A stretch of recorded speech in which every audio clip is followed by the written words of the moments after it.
Y bueno, siempre nos gusta indagar acerca de cuestiones de vida, de profesión, de historias, y lo tenemos al doctor Antonio Conti, con todo un recorrido en esto de la profesión, de la abogacía, del derecho. Estamos hablando de 56 años, doctor, en la profesión. ¿Cómo le va? ¿Cómo anda? Efectivamente, no parece, pero, Buen día. pero buenos días. Bienvenido. Gracias, muy amable. Efectivamente han ocurrido 56 años y evidentemente una experiencia de vida en la cual uno ha podido ver un poquito de todo. Lo triste, lo alegre, Claro. las satisfacciones.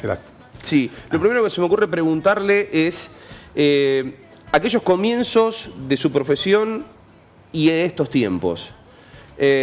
Implica constantemente, obviamente, estar empapado con la renovación de las leyes, pero ha cambiado muchísimo en algunas cosas, otras cosas se mantienen como estaban antes. ¿Qué análisis puede hacer con tanto tiempo de estar en esto del derecho? Si tuviera que sintetizártelo, te diría que ha cambiado diametralmente todo. Todo como ha cambiado incluso la vida, las condiciones, las modalidades en todos los aspectos. Y en lo nuestro y en la profesión, desde luego que sí. Nada que ver aquella primera etapa donde uno daba sus primeros pasos, incluso en lugares distintos, en sedes distintas, en localidades distintas, con otro tipo de perfil en la gente también, y en la justicia también, ¿no es cierto?, en los resultados eran distintos, en los métodos, en los procedimientos. Cambió sustancialmente, nada que ver. Lo cual, bueno, creo que es una forma de movilidad, ¿no es cierto?, necesaria con el correr de los tiempos para todo el mundo, ¿no? Esto va de la mano de la forma también de relacionarse de la gente, más allá de, mediar en un conflicto. Era lo mismo mediar, independientemente de lo que estamos charlando de esto del avance de las leyes, ¿no? Sí. Pero era mediar de una forma, apenas usted arrancó, y ya es mediar de otra manera a esta altura, en lo personal, digo. Sí, doctor. También está incluido de lo que dije en todo esto.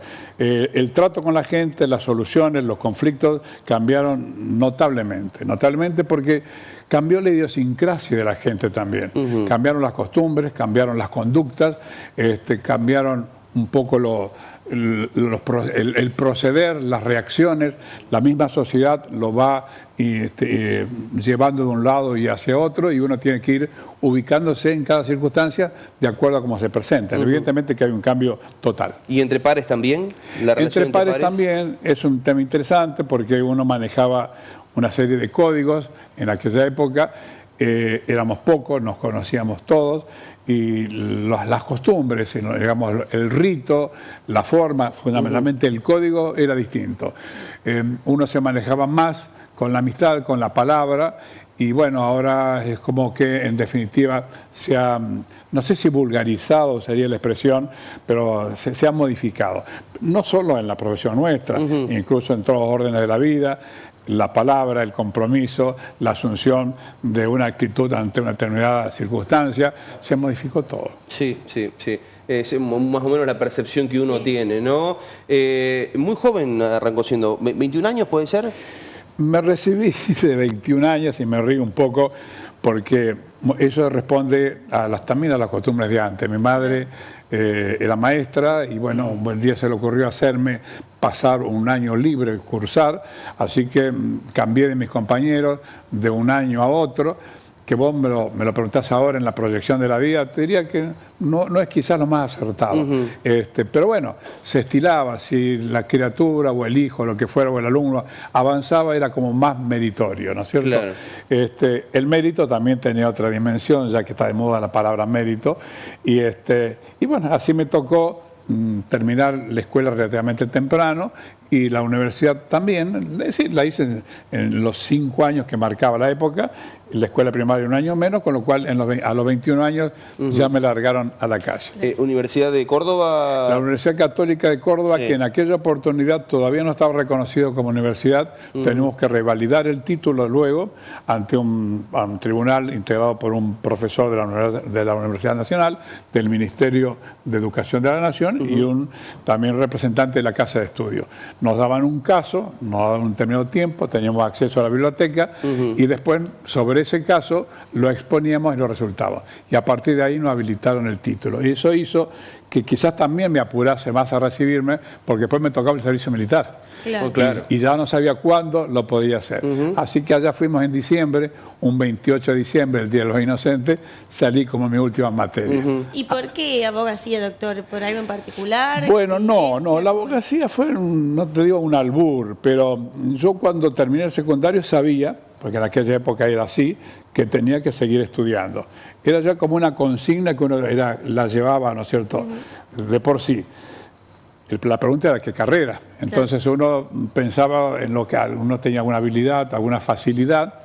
A mí me gustaba la historia, la literatura, es decir, las ciencias humanistas, con lo cual descarté completamente todo aquello que tenga que ver con la ciencia exacta, que no me había ido nada bien en el secundario, en esas materias. Y bueno, lo más afín, ¿no es cierto?, era o un profesorado o la abogacía. Me incliné por la abogacía y la verdad que me llenó la vida. Épocas de estudiante, ¿directamente se enfocó a su carrera de estudiante o tuvo por allí posibilidad de, cómo era, digamos, la Córdoba de aquellos tiempos? Porque estamos hablando de la docta, ¿no? Todo lo que eso implica, grandes personalidades que han surgido del ambiente académico cordobés. Si tuviera que definirla, era una Córdoba romántica, una Córdoba donde uno caminaba por las calles, a la noche iba a las peñas, donde realmente no había absolutamente ningún tipo de inconvenientes, donde iba por la calle... ¿Qué año más o menos, doctor, para enmarcar el periodo? ¿Año? Sí, años. 60, ¿no es cierto? 65. 65. Te comentaba que iba por la calle de día y lo veía Jardín Florido, por calle de Belindarte, ¿no es cierto? Sí. Era otra temática, otra forma, y la verdad, a su vez sucedió en los años 60, y los años 60 fueron muy particulares. El hombre llegaba a la luna, el movimiento hippie en la costa oeste de los Estados Unidos, la bahía de Girón, el hombre a la luna, es decir, recién los primeros activos de la televisión. Yo vi la llegada a la luna acá en Morteros caminando en un bar que era de Cantín, en blanco y negro, que no se veía nada, y uno adivinaba que algo estaba sucediendo. Bárbaro, sí. Eso fue lo que uno vivió en los años 60. Años que, si bien no tenían el ritmo agitado que tienen las cosas actualmente, sí había sucesos donde fueron marcando después las otras contingencias de la vida. La verdad, feliz. Sí, bueno, la Córdoba también de obrero, estudiantil, de los movimientos sobre los finales de los 60. Totales. Uno, la colona angosta, porque era angosta en esa época, bajaban de las fábricas donde se fabricaban la motopuma, el tractor, los autos, los aviones, inmensidades, ¿no es cierto?, de gente que parecía un enjambre de abejas que bajaban por la calle Colón, cada uno con su moto, inundaban la ciudad. Una Córdoba laboriosa, productiva, realmente todo un orgullo. Yo recuerdo que en ese año 65, sí, me tocó viajar a Brasil por un viaje que lo habíamos hecho con el doctor Capelino, en 2 vehículos distintos, en un Ditela que teníamos nosotros y en un Ford Falcon que tenía él. Bueno, a ver, nos apenaba Brasil. Brasil era un lugar verde donde no había rutas, donde no había caminos, tenían un solo auto, que era el Auto Unión. La carne era imposible de comer, había cebú. Lo miramos por sobre el hombro, llamémoslo así. Claro. Eso era Brasil en el año 65. Claro. Y bueno, si nosotros los cotejamos con la actualidad, la verdad no podemos entender. Bien. ¿Y los comienzos ya para el ejercicio de la profesión? ¿Se vino directamente a Morteros? ¿Empezó en otro lugar? Para comentarlo un poquito a la gente. Bueno, yo estuve, después que me recibí, 2 años entre que hice el servicio militar, que además me tocó como paracaidista en aquella oportunidad, y eso me permitió salir un poquito antes, y vine en el año... ¿Le tocó ahí en la zona de La Calera? En La Calera, Grupo 4 de Artillería Aerotransportada, sí. La satisfacción de que en Malvinas fue el grupo que quizás no es un orgullo, pero sí demostrativo de un esfuerzo y un valor que más sangre derramó sobre las Malvinas. Bueno, en aquella época tenía un formato de toda gente universitaria. Quienes integramos la batería nuestra éramos todos universitarios y bueno, hubo gente muy conocida, cafaratanores, para decirte, o un montón de personajes que después, ¿no es cierto?, decollaron en la actividad pública y privada, obviamente, y en la profesión. Éramos el 100% universitarios. Y bueno, muy unidos en todos, obviamente una experiencia, no sé si difícil o fácil, pero distinta, el servicio militar en aquella época. Año 67, me vine a Morteros, alquilé, la gente lo conoce, un local que era la Sastrería Sarsur, el Chono Sarsur, y ahí me instalé arriba y espiaba por la ventana cuando tocaba alguien el timbre y llegó un cliente. Claro. Mi padre tenía un negocio, era socio de un negocio del norteño. Las primeras actividades y trabajos eran las facturas que me daban muy relativamente, porque tampoco había mucha mora ni se acostumbraba a cobrar compulsivamente a la gente. Bueno, pero alguna cosita, un contratito, y ahí empecé mis primeros pasos. Usted es generalista, abogado generalista, es decir, que ¿eso qué implica? ¿El abordaje de qué temas? ¿De una amplitud de temas? Bueno, a ver, yo digo que uno muchas veces es el resultado de la situación en que transita en un determinado momento. En aquella época no había lugar para la especialidad porque no había, acá en Morteros había 3 abogados.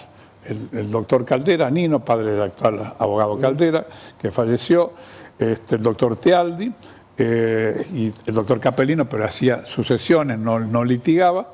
Y después un colega mío de Córdoba, doctor Zuquela, que se volvió al poco tiempo a Córdoba. Con los cuales prácticamente no había muchos abogados, pero tampoco había muchos conflictos. Claro. Es decir, se arreglaban las cosas relativamente fáciles. Entonces, tampoco había opción para la especialidad. Uno venía y yo siempre digo, hacíamos ramos generales. Si había un tema civil, que era lo más normal, lo hacíamos. Claro. Tema laboral, venía un jeep del Ministerio de Trabajo de San Francisco los días miércoles, recuerdo, y se hacían las pequeñas audiencias. Tema penal no había nada, una sustracción de una gallina, una pelea en la calle, no había otra cosa. Claro. Con lo cual, un poco hacíamos todo. Y en todo teníamos que medianamente abrevar un poco en las distintas especialidades porque no había muchas alternativas. La dinámica de la vida ha hecho que ahora sí se hayan especializado, se haya quizás perdido un poco esa visión genérica o general de nuestra profesión, porque la parte del Código Civil, 4.000 y pico artículos en ese momento, revestía desde el nacimiento del hombre hasta el fallecimiento, sucesiones, nombres, matrimonios, y bueno, y todas las alternativas de su vida, de la actividad, de los contratos, los negocios, en fin, había una cobertura genérica de toda la vida humana y eso estaba contemplado en el Código Civil, razón por la cual quizás la materia más importante era la civil. Bien. Recién usted habló de San Francisco, ¿puede ser viajó a San Francisco por caminos de tierra en ese momento también? Sí, son esos recuerdos imborrables, ¿no?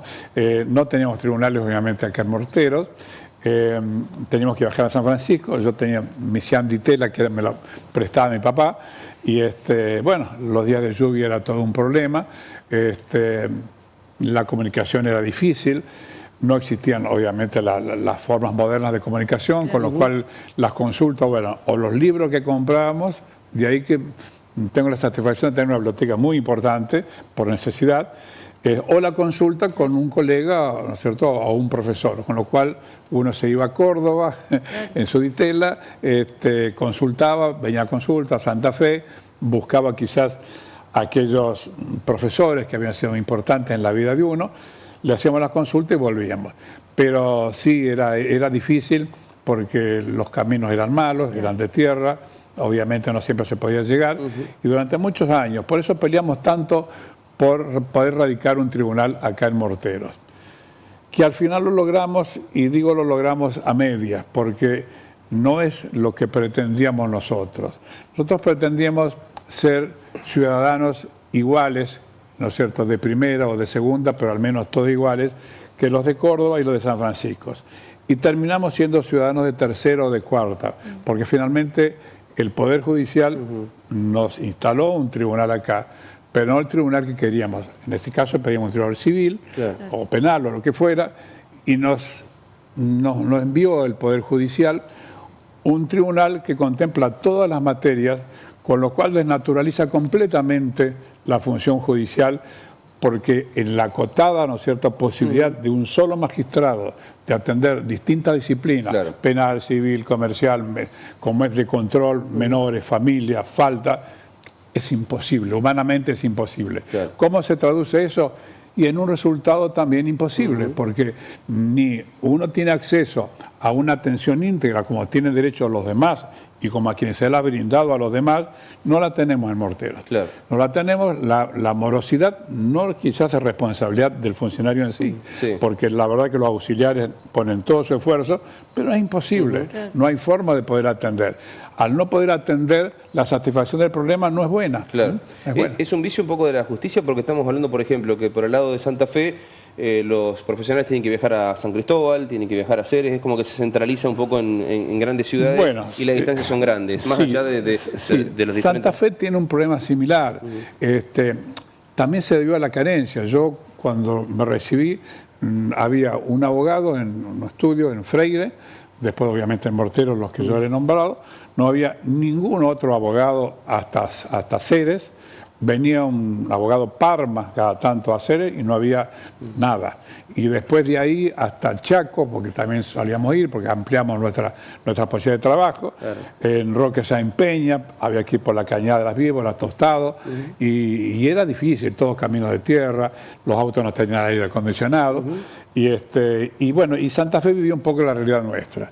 Ahora, lamentablemente el Poder Judicial, el Servicio de Justicia, que es un poder del Estado al que tenemos derecho todos, a nivel constitucional está consagrado, no está satisfecho en Morteros ni en la zona, ni tampoco donde vos mencionaste en la zona de Santa Fe, porque nosotros tenemos el mismo derecho, insisto, que el abogado de San Francisco o el de Córdoba, pero tenemos el derecho, pero no la prestación del servicio. Claro. La prestación del servicio es absolutamente distinta. Nosotros tenemos que someternos a esto porque no hay otra alternativa y no tenemos la satisfacción en los tiempos y en los formos y en los alcances que tienen los demás. Es decir, insisto, somos ciudadanos, al menos los abogados, de cuarta. Bien.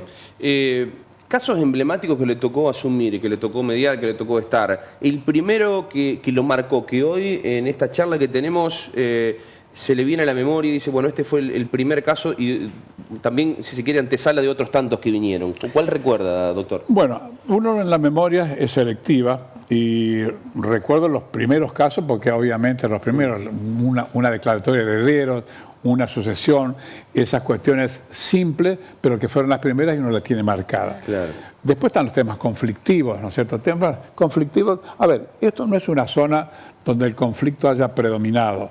Había mucho el diálogo, el consenso, y bueno, cuando fracasaba era inevitable. A mí me tocó hacer muchos concursos, es decir, aquel llamamiento que se hace a los acreedores cuando la situación económica apremia para tratar de dar para brindar unas soluciones igualitarias a los demás. Y ese tipo de procedimientos de carácter colectivo, ¿no es cierto?, han sido importantes porque han puesto en juego la subsistencia de una fuente de trabajo y ahí se generaban situaciones, digamos, de pagos, de trabajo, de empleados. Y a mí me ha tocado hacer mucho, ¿cierto?, en mi vida, por una circunstancia que no la puedo precisar, he participado en muchos de todos esos procedimientos y eso ha marcado a Morteros porque Morteros chico, cualquier tipo de quebranto en la actividad generaba complicaciones. Y después hay situaciones, a lo mejor episodios, ¿no es cierto?, muy particulares. Uno de los que recuerdo mucho es el tema del Molino Melián, el Molino Melián que hubo también un concurso previo. Había un personaje que quizás la gente de mi época lo recuerde, que era Holgado Valdivia, venido de Buenos Aires, que era un personaje muy pintoresco en todos los órdenes.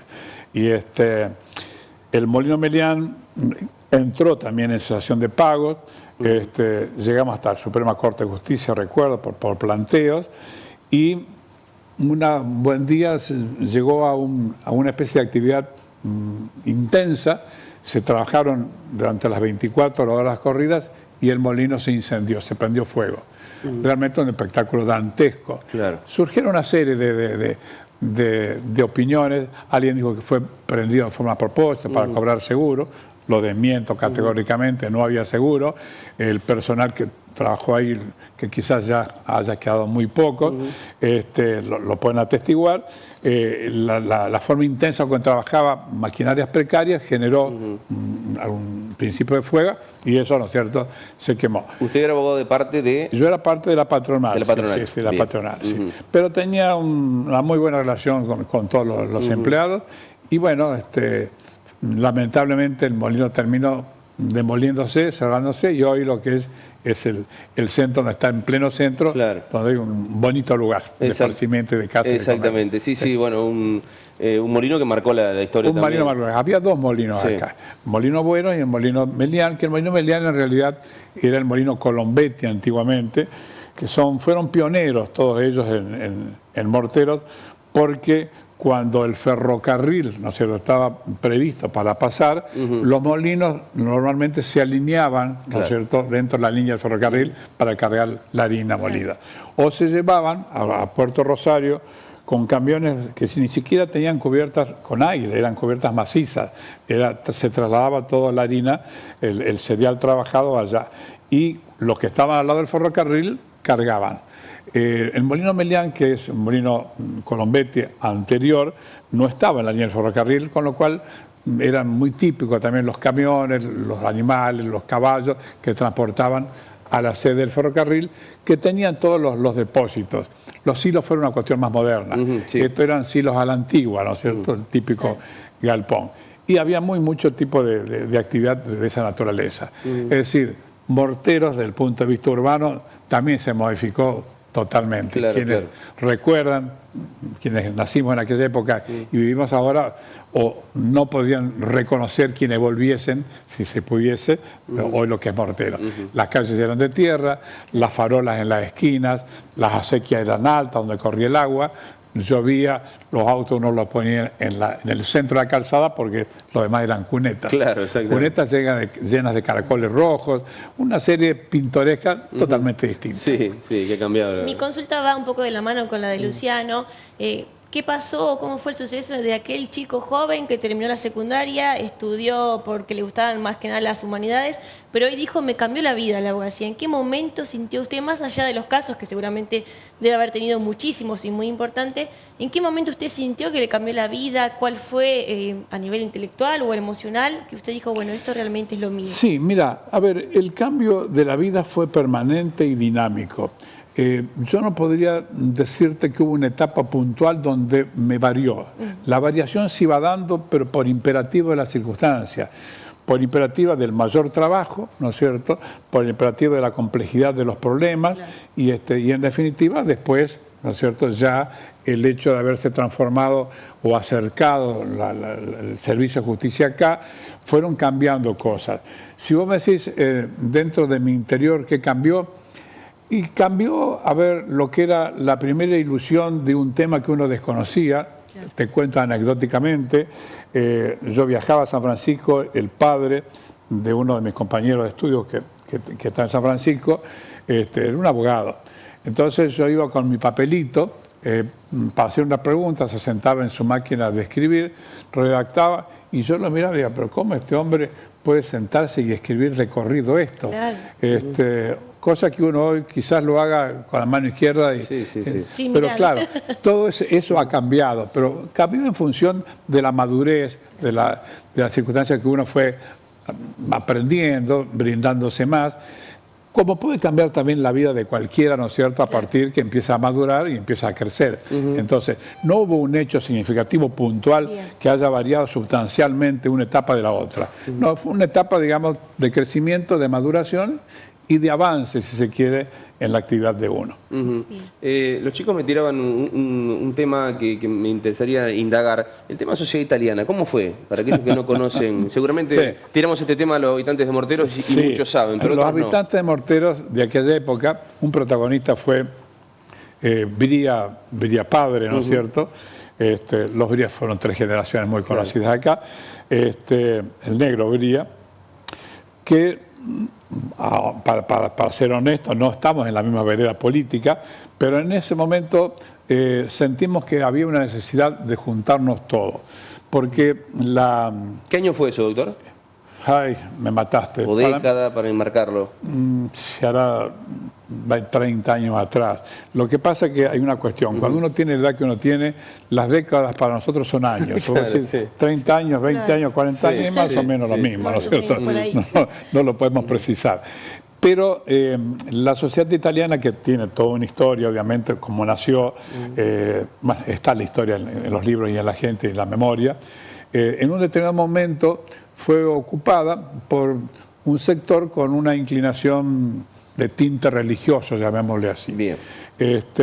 Y cuando... La conducción, digamos, de la entidad. La conducción y la ocupación física de este centro, claro. Entonces eso provocó una reacción de distintos sectores.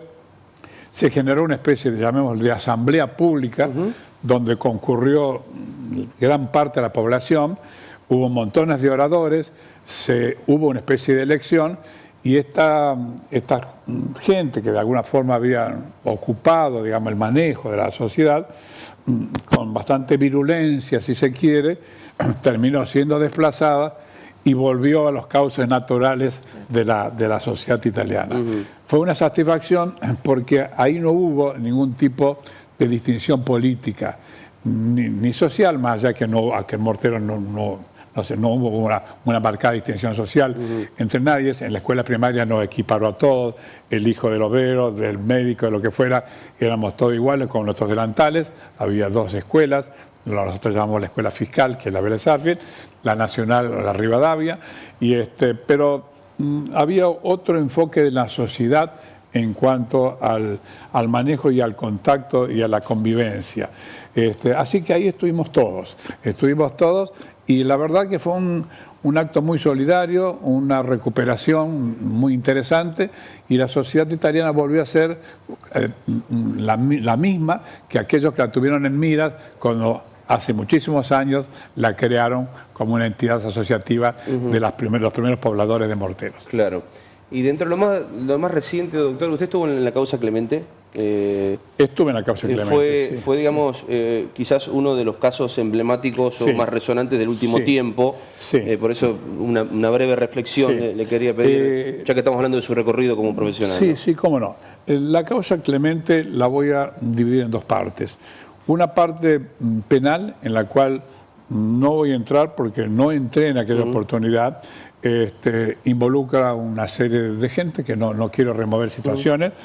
Y a mí me tocó la parte civil, ¿no es cierto? Es decir, la incapacidad de estos chicos la llevaron a tener actos equivocados, pero a su vez a estar desvalidos desde el punto de vista, digamos, de su manejo. Entonces me tocó, yo traje mucha amistad con ellos, asistirlo, y esa asistencia fue la protección de sus derechos civiles, insisto, independientemente del tema penal, más allá que me quisieron involucrar como responsable, no tenía absolutamente nada que ver. Es más, cuando yo vi que había una complicación de orden penal, los convoqué a los colegas, le transmití que había esa situación, que prevean cómo se podían... lamentablemente no fui escuchado. Bueno, yo continué con lo mío consistía en que ellos tenían necesidad de juntarse con algunos tipos de ingresos que les generaban sus propios bienes, tener una casa, lamentablemente tenían una precariedad total, requerir del juzgado, que me dio mucho trabajo también porque hubo que insistir mucho para lograr lo mínimo, que era una asistencia médica, una asistencia alimentaria. Me tocó ir a acompañarlos a comprar lo elemental, una cocina, una heladera, lo que fuera, requerirle a la justicia que me facilite esos fondos, obviamente con la rendición de cuenta del caso, para poder hacerlo, y todo fue difícil. La misma enfermedad, el fallecimiento del primero de las criaturas de la niña, y bueno, después ya la justicia como tomó un poquito más en serio la cuestión, y bueno, ya la asistió más con profesionales de la materia, y bueno, un buen recuerdo desde este punto de vista. Claro, ¿no? Los encuentros, charlamos, hemos terminado con una relación dentro de las diferencias que obviamente uno tiene, ¿no? Claro. Volviendo más al tema personal, me comentaron la pasión por los autos. autos. Y bueno, lo nombra el Sean Ditela, digo, ¿tiene uno a esta altura? ¿Le ha quedado uno? O... Tengo sí. uno, tengo uno. Porque sí. lo nombró varias veces, como aquellos primeros. Tengo uno como un recuerdo. Claro, exacto. En realidad el Sean Ditela, y después avanzamos a los de otros, tiene una razón de ser. La sociedad que tenía mi padre, el norteño, que era continuar en Casa Justina, ellos eran concesionarios de Sean Ditela junto con tractores Fiat, arados Migra y una serie de circunstancias, como se estilaba en aquella época. Mi padre tenía un Ditela, obviamente se lo facilitaba al hijo que se había recibido de profesional, mi hijo el profesional. Claro. Un poco el sueño de todos los inmigrantes que vinieron acá, que tener un hijo que llegue a la facultad, que ellos no pudieron en aquella oportunidad tener esa posibilidad. El trabajo y el empeño permitió que los hijos, sí. Entonces fue un logro y una satisfacción para ellos. Bueno, los autos, el tema de los autos empieza muy fortuitamente. Yo era estudiante y un buen día, no sé por qué, se me ocurrió llevar un Forte a Córdoba. Mi madre ya vivía allá y hay un gran baldío. Estaba la misma voz del interior, pero tenía todo, ¿no es cierto?, el tema de venta en un sector, ¿no es cierto?, de avisos clasificados. Saqué un aviso, vendo Forte, bla, bla, bla. Lo había, me acuerdo, niquelado la parte de adelante, a los 2 días lo vendí. Me gané una moneda. Dije, qué interesante. En morteros, en todos los campos, en todos los gallineros y en todos los... había Forte. Entonces, allá fui a comprar otro Forte. Yeah. Tenía un amigo que era cartero, Di Julio, que es el cartero de aquella época con su gorra, ¿no es cierto?, que te traía la carta a la casa. Me decía, usted sabe que hay un Forte allá. Y allá veíamos los dos. Lo llevamos funcionando, íbamos marchando. En una oportunidad me traje amigos que eran estudiantes y era toda una aventura. Le poníamos un día y medio para llegar allá. No conocíamos absolutamente nada de mecánica, calentaba, uno se le ocurrió una idea muy ingeniosa, saquémosle el capó, porque lo que pasa es que el sol es el que está calentando el motor. Y la menos idea. Llegaron los Forte allá. Llegaron en aquella época, llegábamos a Alta Córdoba, que había una bajada muy grande hacia el centro. Nos largamos sin tener en cuenta un poco que la precariedad de los frenos. Claro. Así que íbamos esquivando hasta que llegamos al puente, menos mal que lo enfocamos en la mitad, ¿no es cierto? Y ahí toda una aventura. Toda una aventura. La cuestión que con los autos empecé a conocer que era un auto viejo. A partir de ahí, ¿no es cierto?, encontré un auto muy lindo en Ceres, un Spa, una preciosura, y publiqué una nota en una venta en una revista Parabrisa que existía en esa época. Y llovieron las cartas de aquellas primeras asociaciones, una de las más conocidas, la de San Isidro, que actualmente hace la famosa Autoclásica, donde me escribieron. Y ahí me enteré y entré a ver que había un mundo distinto al que uno conocía, que era de los autos clásicos antiguos. En la zona había muchos. Yo llegaba con mi auto, la gente se me reía, mira el doctor Conte con ese cachivache, pero bueno, nosotros le damos otro sentido, otro valor, otro valor. Y a partir de ahí empecé a conocer lo que era, me enteré que había varias marcas, porque ni sabía, mi conocimiento mecánico era cero, y bueno, le empecé a tomar el gusto. Y de ahí empecé a juntar un par de autos, mientras lo pude hacer en función de mis tiempos, lo fui comprando. En aquella época lo compraba con un simple recibo, lo cual generó un problema, porque ahora vos lo querés vender con recibo y dices, no, si no tenés el 08. Claro, entonces busco yo para un 08 y me entero que la persona hoy tendría 140 años, Claro. ¿no es cierto? Exacto. Es todo un problema. Sí. Pero bueno, es un gusto que lo compartimos con varias personas, ¿no? ¿Y qué auto se destaca dentro de los que tiene? Bueno, autos importantes he tenido. Lo más importante es cuando empecé a desprenderme de ellos. Se fueron, lamentablemente, porque no era lo que a mí me gustaba, se fueron a Europa, pero eran los que venían. Había 1909. Tuve un auto que me unió a una serie de sentimientos, que un Case, modelo 14, que lo corrió Domingo Bucci. Domingo Bucci hay una peña, incluso automovilística de Mortero, muy conocido, que era de Colombetti, esta persona que yo le hacía referencia del Molino, y la hermana era dueño. Estaba complicadito porque estaba en un taller mecánico, y este hombre Colombetti había tenido problemas económicos, lo había dejado ahí, pero tuvo un poco la viveza, la preparación, la cultura de hacer un pequeño contradocumento que ese auto estaba en depósito porque era de él. ¿cierto? Claro. Eso me valió, después de 40 años o 50, abrir la declaratoria de heredero, obtener ese auto. La dueña, Marieta Colombete, no tenía ningún interés en el auto. Me dice, yo en el auto no tengo interés. Quiero que en memoria de mi hermano este auto nosotros se recupere. Bueno, la verdad que me dio muchas satisfacciones. Tuve una serie de conflictos judiciales con eso. Claro. Me fue bien. Y corrí en lo que era el diario Los Principios con ese auto. Los convoqué a los que habían sido mecánicos Mirá vos, sí, qué bueno. del auto, que fueron los que lo manejaron. Yo corrí con el SPA, con ese que te hacía referencia primero. Sí. Y ese auto, el Case, hay toda una historia, acá la gente la conoce, ganó una carrera en el año 1921 en San Francisco y tiene un promedio de 96 kilómetros por hora, San Francisco Mortero, por camino de tierra. Sí. Y lo preparaba el mismo Domingo Bucci, que era mecánico. Bien. Y bueno, uno de los recuerdos que uno va. ¿Y ese auto qué pasó con ese auto? Ese auto lo tuve bastante tiempo. Finalmente me dice la familia, mira, es un crimen que lo tenga acá, que se caiga. Lo puse en venta, aparecieron varios candidatos y de Buenos Aires, por sobre todo. Y te cuento una anécdota, fue gracioso. Apareció uno, me dice, le pago tanto, $100 y pico mil o cuánto era. Le digo, ¿cómo no? Pero como son porteños, yo lo quiero. La plata, venta contra culate camión y se lo llevan. Bien. Nada de fiado. Exacto. Y me sonrió el camionero y me dice, a ver, usted porque no conoce, ¿no es cierto?, a la persona. No sé quién es, sé que es un porteño. Sí. Y entonces me dice, bueno, no hay ningún problema, la plata está, se lo mandamos. Lo único que el cheque para blanquear, ¿no es cierto?, la situación, quiero que sea certificado.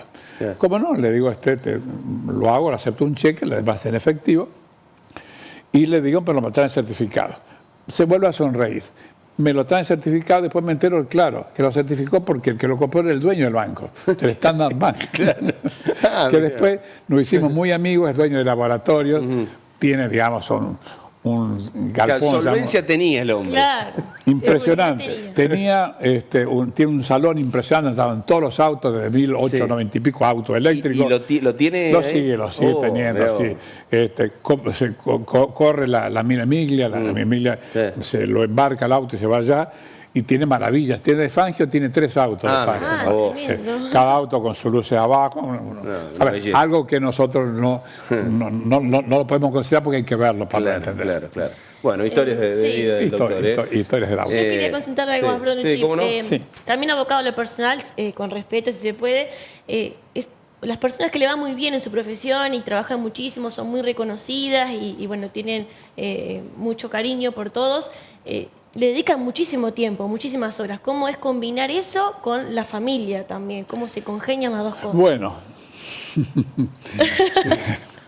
es difícil. Lo que pasa que en la época en que yo me inicié había otro formato de la sociedad. El varón es como que salía afuera a trabajar y la mujer se hacía cargo de la casa y de los hijos. Sí, yo tengo 5 hijos, no era poco trabajo lo que tenía mi señora. Claro. Entonces, digamos, el 100% de mi actividad se dedicaba a mi profesión. Claro. En aquella época no nos fijamos mucho en los horarios. Se ve que hasta las 5 de la mañana estábamos y teníamos que estar hasta las 11 de la noche. Quedarse hasta altas horas para el tema es la responsabilidad del tema. Uno tomaba el tema y cuando tomaba el tema se olvidaba en sí del cliente, incluso de los costos y de lo que uno podía significar económicamente, porque obviamente uno vivía de eso. Era como un desafío que uno tomaba frente al tema. Y ahí nosotros ya se enfrentaba con el tribunal o con la contraparte. Y eso llevaba todo el tiempo que fuera necesario. Claro. Horas, fin de semana, feriados, lo que fuera. Así nos formamos nosotros, esa era la forma. La tomamos con otro aspecto, con otras perspectivas del tema. Ya era un tema nuestro. Y entonces el éxito era la satisfacción. Y bueno, y la pérdida, porque los juicios se ganan y se pierden, es como un lamento que uno lo asumía como pérdida y volvía a insistir con otro tema, con otro éxito. Claro. ¿Y la familia fue un sostén siempre? La familia siempre apoyó, ¿no es cierto? La familia, ¿no es cierto?, era la verdad una familia hermosa. Comparto todavía matrimonialmente, vivo mi señora, mis 5 hijos, de 5 me dieron 2 nietos, los reto, pero bueno, pero muy unidos, y una de las partes... ¿Profesionales sus hijos? Están... Las 3 hijas mujeres son profesionales, 2, uno, ¿no es cierto?, no es universitario, pero sí tiene un estudio, digamos, estandarizado medio, y colaboran con mucho. El que no es profesional, el que más colabora, ¿no es cierto?, conmigo, me hace como de procurador en Córdoba. Claro. Bien. Una de las últimas, a esta altura de la vida, del recorrido, ¿conforme con lo que ha hecho? ¿Se quedó con algo pendiente? ¿Siempre hay algo más por descubrir? Es decir, es una rara simbiosis lo que uno siente a esta altura del partido, porque obviamente llega un momento que te toca empezar a eliminar cientos de carpetas. Claro. Cada carpeta que voy eliminando no puedo, la abro, miro, son historias de vida, ¿no es cierto?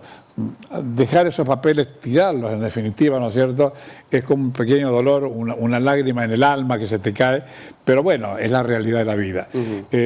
Tener que dejar mis libros, porque obviamente uno es consciente que biológicamente va teniendo su fin, y poner una llave a ese estudio, a esos libros, porque nosotros trabajamos distinto, obviamente, porque la época era distinta. Claro. Trabajamos, digamos, con temas, digamos, de libros, de subrayados, de marcas, de señales, de puestas.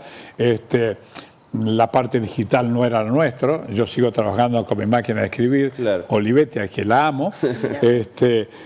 Y te explico por qué. Porque en un determinado momento, cuando tuve una circunstancia en mi vida que tuve que quedarme en Córdoba, temas de quimio y de rayos, me compré la notebook. Entonces empecé a estudiarla y claro, yo tenía la idea, vamos a suponer, de un recurso que escribir. Pero claro, tenía que ver el mouse donde iba, tratar, entrar en Enter, apretar. Y yo me distraía de lo que tenía en la cabeza. Me decía, pero papá, digo, levantá, dice el mouse. Yo agarraba el mouse y lo levantaba. No, papá, no. Digo, fuera de esto, yo sigo con máquina de escribir, pienso, escribo y lo paso después. Después lo pasamos. Y después lo pasamos. Tal cual. Doctor, muchas gracias. No, por favor. Ha sido un placer tenerlo aquí y hablar de, ha sido un gusto, de la profesión y de aspectos de la vida también. Que es así es que va todo mezclado. O sea, es una rara mezcla. La Sociedad de Morteros me ha atendido siempre muy bien. Le estoy infinitamente agradecido a mi pueblo. Aquí nací y aquí estoy todavía. Gracias, doctor. Por favor, a sus órdenes. El doctor Antonio Conti con nosotros en nuestro living en Bien de Mañana.